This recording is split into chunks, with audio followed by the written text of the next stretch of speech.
Alright, guys, this is not a written note. Hi. This is not a written note. This is not something that I actually wrote before. It's something that I thought about many times. So, let me take you through the series of events that got me to where I am right now and why I decided to just pop a fucking. I wanted to record myself. I actually wanted to record myself singing earlier. And the more I thought of it, the more the lyrics started kind of like coming out on their own. And it got emotional. I know, man. It's super fucking fun. My eyes are kind of like still feeling wet. But what happened was, I didn't know what to sing about. So you can't see it. I can barely see from where I actually exist right now, my apartment. I can barely see the ocean, and it's cloudy and it's raining. And buildings here are designed in an old schooly way. So as such a homey like neighbor, I have neighbors vibe. Even though like all the apartments here basically are either I think they're split between like 20% old people that never kind of like moved anywhere in their lives, stuck to the same house, and the others that kind of fucked off and are leasing these apartments. So they're leasing them to expats. But anyways, it has a homey feel. Like everyone smiles, everyone looks around. It's like a fun place to be, especially like given like half a kilometer away is where the port was exploded in Lebanon. Anyways, I was writing a song and I was looking outside and there were birds and a bit of flowers in the ocean. And unnaturally, I got into one of those like feel good songs because this was, I was trying to play in a Jimi Hendrix style, Dire Straits Sultans of Swing. So anyone knows this?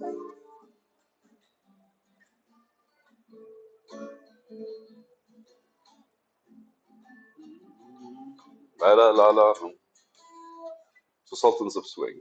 And I saw a guy playing it Jimi Hendrix style and it was super fucking beautiful. So I was like, what if I actually, instead of playing it this way, I'll try to play it a bit more grungy, given the way I look, and I'm a 90s kind of like music guy. My friend actually told me once, he's American, he's like, Tariq, you're the guy that never like made it past the 90s. And like, I got to think of it a lot for a long time until I understood like in the 90s, people just kind of like were themselves. And there was a wave of appropriation afterwards for the whole like agenda of like globalization. So, anyways, I basically could never had a filter. Funny because I tried my best to have one at one point, and that kind of got me to get out of my head and like get back to the true way I approach things. But so while I was singing it, I in my head it became a bit too kind of like corny. But corny is good because you're kind of uncomfortable with like words like something about the beautiful, the sky and the just space and flying on a. Everything started coming to me, and I started trying to rhyme. And naturally, the word I chose was feel.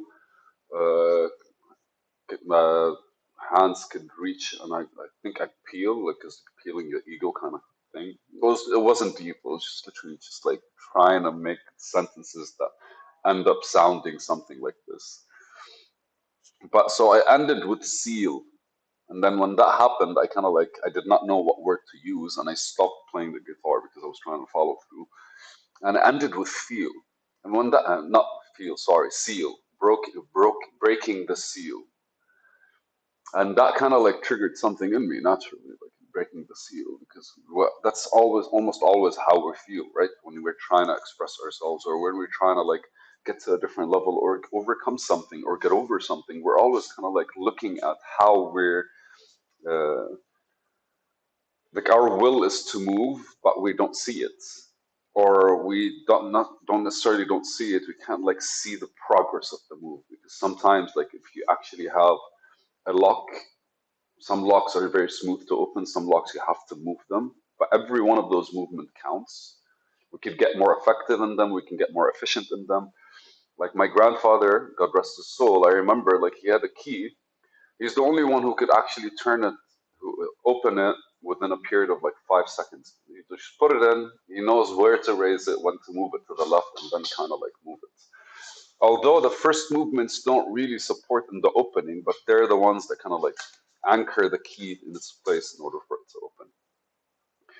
So when I felt seal, I got the trigger, and I kind of like, because the whole me just kind of like exploring the guitar was a bit more me exploring how I actually would, I don't know, just let go when it comes to the music and let go, let go, let go, let go. Like all these things are just based on like certain beliefs that I built on myself. And through this channel as well, I kind of incorporated ways in order for me to get out of the old pattern. But these new ways are no longer serving.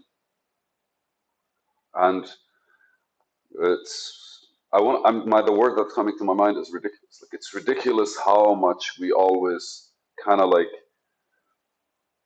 whatever saves us is whatever keeps us where we are. The whole art of kind of like not really engaging with things beyond the moment you decided to engage with them. Like, I want to engage with something, I engage with it now. It doesn't really matter what I know about the guitar or what I'm trying to practice. If I just engage with the guitar as if I'm playing, I'll get better, right? And well, for me in my head, I need practice. And for some reason, I'm not practicing because right now practice is boring and monotonous and like mundane. It also got me thinking about how, well, that applies to everything, right? Because it applies to work, it applies to coding, it applies to like even speaking. My YouTube videos, I haven't been doing them as consistently as I was before. But back then, it was kind of like a challenge: do more, more, more, until like I felt, yeah, it's what people call burnout. I didn't feel burnt out. I just like didn't feel like talking, which is probably burnout. I don't know. So it was funny because like you're writing a song and I ended up a song. The only thing I could think about, or the only thing that makes sense to me that wouldn't make me feel like awkward, is like a bit of gratitude to the fact that it's raining after 3 days of like a warm heat, and just like there's something beautiful just always around me. Whether it's the cats, the kittens, whether it's just like the fact that I have a laptop and other people don't. Like all of these kind of like have been the feelings that are the true feelings that I have, the true feelings that I share with this world. And just the song kind of felt like it was like talking about my success in a way.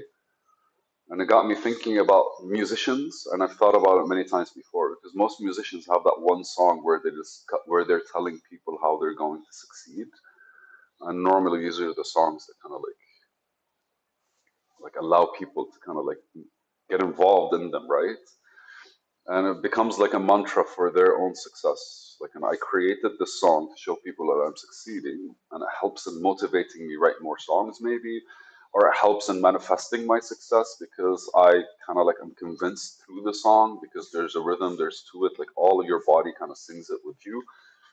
It's super fun to kind of consider this way, or at the very least to consider how music is an added power towards the vibe that you're approaching things. Like, we all, I don't know, like I am what people would call a diagnosed ADHD guy. So I don't really think ADHD is like the way it's represented. I think it's very much, there are many things that we're trying to combine at once, and it's only because all of them are simultaneously interesting. But what I learned from programming is asynchronous coding, and that's basically like you do something, and while it comes, you do something else, and then while it comes, you do something else. And so I think today I tried to combine like words, thoughts, and feelings with the guitar, and I think it's one of the first few times where I noticed it, where I noticed that this is what it's actually doing, what is coming out of it. And it's going back to the original, to the beginning of the video. It's like putting the key in, but it's not actually moving. But almost every movement kind of like clicks at one point, and then everything opens. And so it felt like this is a click. I'm unsealing something. Uh, it's actually, I don't know, it's just like fucking beautiful to look at it this way, right? There's a certain, there's the storyline that we always kind of like try to create when we're talking about something. And music kind of connects it together. And I feel like I'm more connected to it, or at the very least, I'm more aware that this is what I've been trying to do, which is funny, but also kind of like And the reason it's funny, it's because like these are literally the things that we are consistent every day in our thoughts and in our efforts that we want to kind of like realize randomly. And as random as they come, we tend to realize them at moments that are not really random. It's just like you kind of do something you haven't done before, and suddenly everything else is kind of like, oh, let's try this, and boof. So it's definitely fun, and I wanted to share this with you guys. We should consider this a video, and it's a video. Woohoo!